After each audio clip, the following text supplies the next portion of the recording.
In the world of real estate, who's in charge really matters. New leaders can totally change the game for agents, for brokers, and even for homeowners. So today, we're going to look at two super important appointments that give us a clue about where the entire industry is headed. So who is shaping the future? Let's get right into it and meet two new faces whose appointments could seriously impact the market for years to come. And you got to remember the scale we're talking about here. This isn't a small pond. We're talking millions of professionals, over 100,000 brokerages. Leadership is never just static. It's always changing. And honestly, that's what makes it so fascinating to watch. All right, so to really get a handle on this shift, we're going to shine a spotlight on two recent and pretty significant leadership changes that I think perfectly capture what's happening in the industry right now. On one side, we've got Edwin Acevedo, who's taking on a massive role at NAHREP. That's the National Association of Hispanic Real Estate Professionals. And on the other, we've got Tony Delgado, the new president of JPAR Real Estate. Two very different leaders in two very different but equally important corners of the real estate world. Okay, first up, let's dive into Edwin Acevedo. This is a name that's making some serious waves, especially in the world of real estate advocacy and community building. So here's the headline. Acevedo, who founded his own Century 21 brokerage, has just been named the 2026 national president of NAHREP.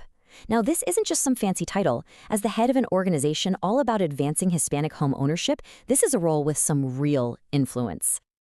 And trust me, he's earned it.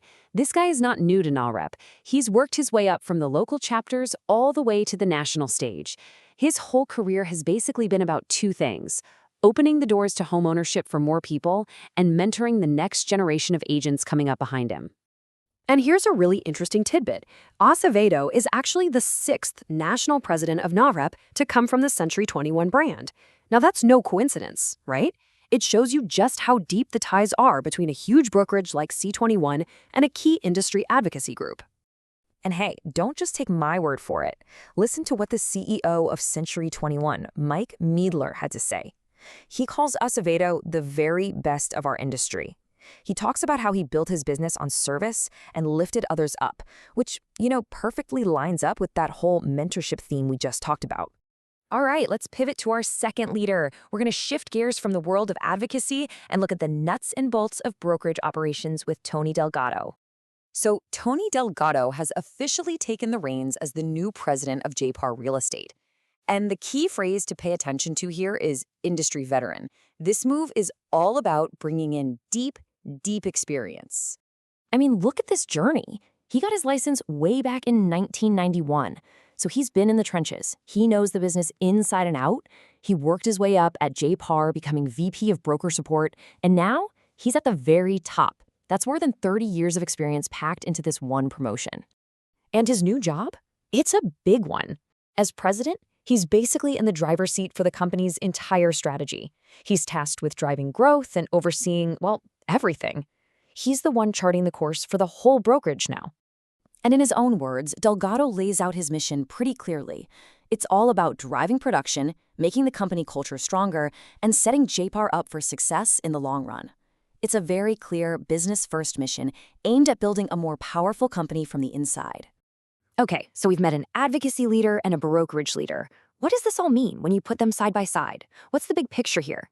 And when you look at it this way, the contrast is super clear, isn't it? On one side, you've got Edwin Acevedo, who's focused externally on community, on inclusive growth for the whole market. And then on the other, you've got Tony Delgado, who's focused internally on production, company culture, and corporate success. So here's the real takeaway, the thing you need to remember. These appointments aren't just random. They signal this powerful dual focus in the industry. It's like the industry is saying, to win today, you need both. You need that broad advocacy to make the whole pie bigger, and you need rock-solid internal leadership for brokerages to fight for their slice. And that really brings us to our final thought. With the market always changing, these two appointments kind of set a new stage. It really makes you wonder, who's going to be next, and what kind of leadership will define the next chapter of real estate?